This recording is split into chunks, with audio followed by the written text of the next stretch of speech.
వచ్చినప్పుడు రాత్రి 12:30 ఆ టైంలో కూర్చొని అన్నం తింటా ఉంటే చెదలుబడి 1 కేజీ అన్నం ఉంది. మాతోటి యవనస్తులు ఉన్నారు,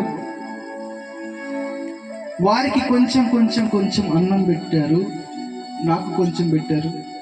లేదు అన్నం అయితే లేదు, దాంట్లో తింటా ఉన్నాను.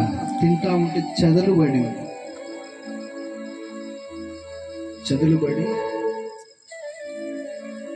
పక్కనేసింది దాన్ని. ఎలా తింటామండి? మట్టి పడ్డ అన్నం ఎవరైనా తింటారా? పక్కనేసి నెక్స్ట్ డే మార్నింగ్ మా నాన్న అడిగాను, నాన్న మనం ఇలాగనే జీవిస్తామా, ఇలాగనే బ్రతుకుతామా, మనకంటూ మంచి రోజులు రావా? ఇలాగనే మా సేవ జీవితంలో మార్కాపురంలో మా ఆత్మీయ తండ్రి ఏలయ్య గారి దగ్గర మేము ఉన్నప్పుడు అనేక విషయాలు మేము అన్ని విధాలు బాగున్న వారమే. కానీ తన దాసులు ఆ తండ్రిని అభిషేకించినప్పుడు, ఈ ప్రాంతానికి పంపించినప్పుడు శ్రమ కలుగుతూ ఉంది,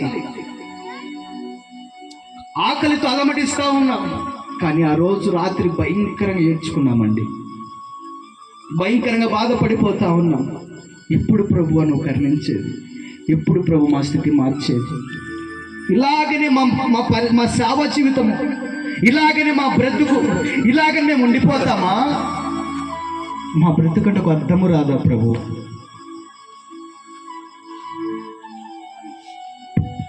అని ఏడ్చుకున్న రోజులు.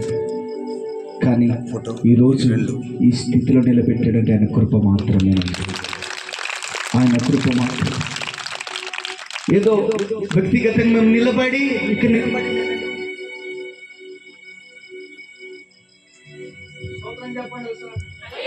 హల్లెలూయా, ఏదో వ్యక్తిగతంగా మేము ఇక్కడ నిలబడి మేము చూపించుకోవడానికో, లేకుంటే మమ్మల్ని మేము ఘనపరచుకోవడానికో కాదు ఇక్కడ. లేకపోతే మా యొక్క టాలెంట్, మాకు మేము పైకి రావాలని, లేకపోతే మేము చూపించుకోవాలని కాదు ఇక్కడ. నా తండ్రి కనపరచబడాలంటే హల్లెలూయా. మేము ఒట్టి పాత్రనేనండి, ఒట్టి పాత్రలమే. ఆయన వాడుబడే పాత్రలము, ఆయన వాడుకునే పాత్రలం మేమంతే. ఆ సేవ జీవితంలో ఎన్నో దినాలు సేవకి వెళ్తా ఉన్నాము, అనుభవిస్తూ ఉన్నాము. శ్రమలు, ఆటంకాలు, శోధనలు, ఆర్థిక ఇబ్బందులు, సమస్యలు. కానీ ఆ శ్రమల గుండా, ఆ ఏడుపుల గుండా దేవుడు ఎంతగానో మమ్మల్ని బలపరిచాడు. హల్లెలూయా, హల్లెలూయా, హల్లెలూయా. ఏడ్చుకున్నాం, చాలా అంటే చాలా ఏడ్చుకున్నాం. ఎన్నో దినాలు బాధపడిన రోజులు ఉన్నాయి. మార్కాపురంలో మేము ఉన్నప్పుడు మా తండ్రి మాకు అనేకమైన వాటి తీసిచ్చేవాడు. కానీ ఇక్కడికి వచ్చినప్పుడు ఒక ప్రాంతంలో క్రిస్మస్ వచ్చింది. ఆ రోజు ఎదురుగా వండుకుంటా ఉంటే వెళితే వాళ్ళు మాకేం పెడతారండి? ఆమె వెళుతున్నాను, వెళ్ళి అక్కడ నిలబడ్డాను.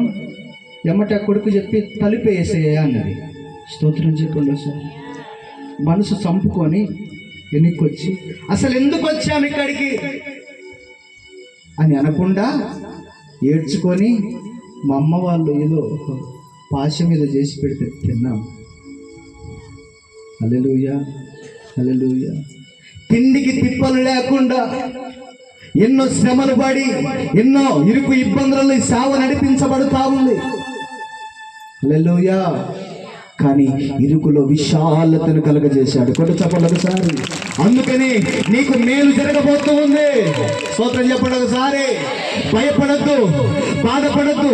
ఇరికే గాని, ఇబ్బందే గాని, సమస్య గాని, శోధనే గాని, ఆటకమే గాని, నా దేవుడు తల్లిని ఆదరించినట్లు నేను మిమ్మల్ని ఆదరించబోతున్నాను. కొట్టు చెప్పండి ఒకసారి. హల్లెలూయా. అందుకనే బైబిల్ ఉంది, తల్లి మరచిన, తండ్రి మరచినా నేను నిన్ను మర్చిపోను. తల్లి మర్చిపోతుందేమో, నువ్వు దుఃఖంలో ఉన్నప్పుడు, బాధలో ఉన్నప్పుడు తల్లిదండ్రులను విడిచిపెట్టవచ్చు, నేను ఒక బంధువుని వెలివేయచ్చు, నీకు ఫ్రెండ్స్ నిన్ను దూరంగా వెళ్ళిపోవచ్చు. నువ్వు ఎగ్జామ్లో నీ ఒక ఎగ్జామ్ రాస్తుంటే నువ్వు చేతగాని దానిగా, చేతవాని వాడిగా నిన్ను చూడొచ్చు. కానీ నీకున్న ప్రతి దుఃఖాన్ని నా యేసయ్య తీర్చబోతా ఉన్నాడు. హల్లెలూయా, హల్లెలూయా. గలిలయ ప్రాంతంలో 3వ దినం ఆయన వెళ్ళినప్పుడు ఆయనకు సూచక క్రియ జరగాలి. శిష్యులు వెళ్ళారు. అయ్యా,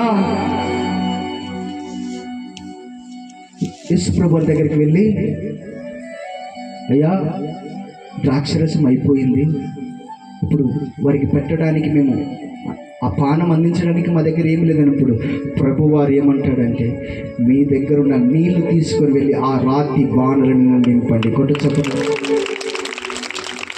రాతి బాణలను నింపండి. ఏమండి, నీళ్లు ద్రాక్షరసంగా మారుతాయా? అసలు ఏమన్నా అసలు అది పనేనా? స్తోత్రం చెప్పండి ఒకసారి. హల్లెలూయా, హల్లెలూయా. నింపండి. నింపినప్పుడు వాళ్ళందరూ రాతి బాణం నింపారు. ఆయన ప్రార్థన చేసి, ఈ నీళ్లు తీసుకొని వెళ్ళండి. స్తోత్రం చెప్పండి ఒకసారి. మీరు నేను ప్రార్థన చేసి నీళ్ళు తీసుకొని వెళ్ళండి. షార్ట్కట్లో చెప్పేస్తున్నాను, అందరికి తెలిసిన మాటలు. స్తోత్రం చెప్పండి ఒకసారి.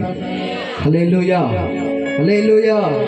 వెళ్ళినప్పుడు అక్కడ విందు ప్రధాని ఉన్నప్పుడు ఒక ఆయన ఉన్నాడు అక్కడ, ఆయనకు అందించారు.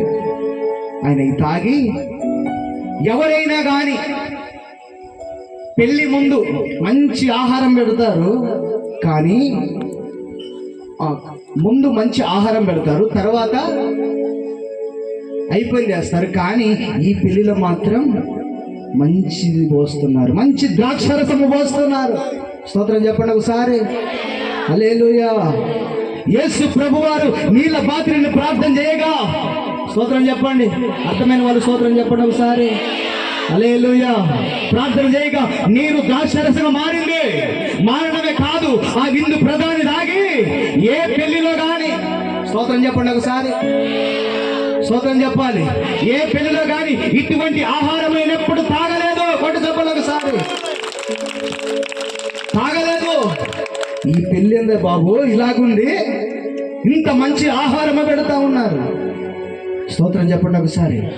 హల్లెలూయా. అక్కడ యేసు ప్రభు వారు కార్యం చేశాడు. ఆమేన్. ఆయన కార్యము ఎంత పరిశుద్ధముగా ఉంటుందంటే, అది లేట్ అవుతుందంటే ఎంతో గొప్ప కార్యము తెలుసా? హల్లెలూయా. సంతానము లేక అనారోగ్యతతో, తలనొప్పులతో ఎంతోమంది నా దగ్గరికి వచ్చి బాధపడి ఏడుస్తూ ఉంటారు సహోదరులు. కానీ నేను చెప్తా ఉంటాను, అమ్మ భయపడవద్దు. స్తోత్రం చెప్పండి ఒకసారి. దేవుడు నీకు పిల్లల్ని ఇస్తాడు, నీకు అనారోగ్యత తొలగిపోతుంది అన్నప్పుడు వారు మరలా వచ్చనా, నాకు దేవుడు మేలు చేశాడన్నా అన్నప్పుడు ఎంత గొప్ప సాక్ష్యం. చెప్పండి కొట్టండి ఒకసారి. ఎందుకంటే లేట్ అవుతుంది అంటే గొప్ప కార్యం జరుగుతుందని అర్థం. హల్లెలూయా. ఒక సహోదరిని నా దగ్గరికి వచ్చింది, అన్న ప్రార్థన చేయన్న, పిల్లలు లేరన్న, 7 సంవత్సరాల నుంచి నాకు పిల్లలు లేరు అన్నప్పుడు ప్రార్థన చేసి ప్రవచనంతో దేవుడు మాట్లాడాడు ఆ బిడ్డతోటి. అమ్మా, 1 నెలలో నువ్వు కన్సీవ్ అవుతావు తల్లి, ప్రార్థన చేస్తున్నావు. వెళ్ళినప్పుడు వారు ఇక్కడ కాదండి, పరమట వాళ్ళు. స్తోత్రం చెప్పాలి వస్తుంది. హల్లెలూయా.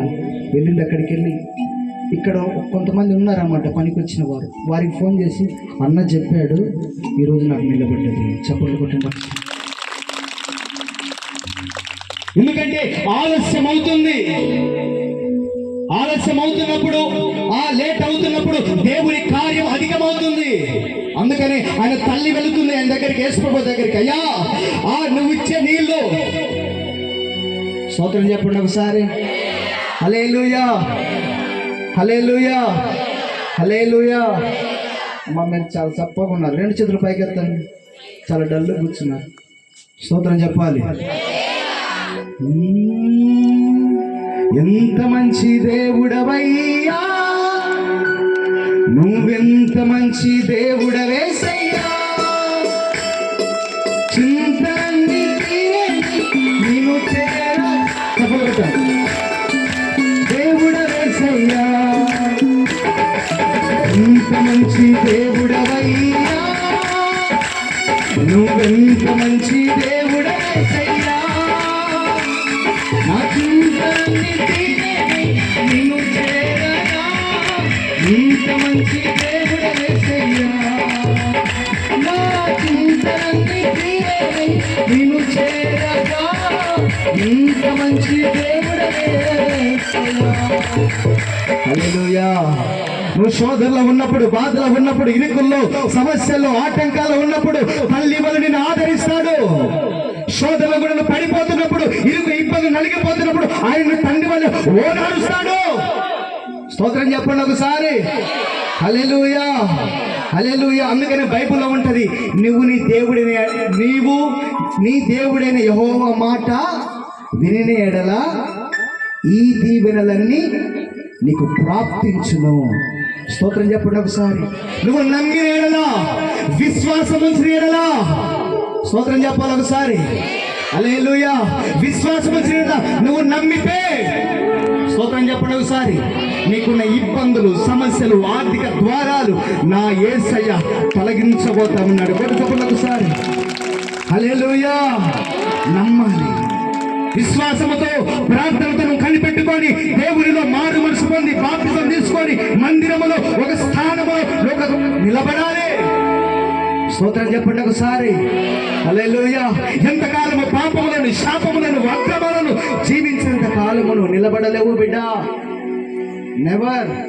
అది కాని పని. నీ మనసు మార్చుకో, నీ ఆత్మీయ జీవితాన్ని కట్టుకో, నీలో ఉన్న ప్రతి పరిస్థితిని దేవుని వైపు మరలించు. ఆయన నిన్ను నూతనముగా మారుస్తాడు, నూతన సృష్టిగా లేవనెత్తుతాడు, నీ జీవితాన్ని కట్టుతాడు. హల్లెలూయా, హల్లెలూయా. కానా ఊరిలో ఏ విధమైన కార్యము జరిగిందో దేవుడు మీ కుటుంబాల్లో ఈ రోజు జరిగించబోతున్నాడు. కొట్టు చెప్పండి ఒకసారి. హల్లెలూయా, హల్లెలూయా. అందరూ లేచి నిలబడదాం. దేవుడికి మాటలు దీవించిన గాక. Thank you holy spirit. దేవుడు ప్రతి ఒక్కరికి ఈరోజు మాట్లాడబోతాడు.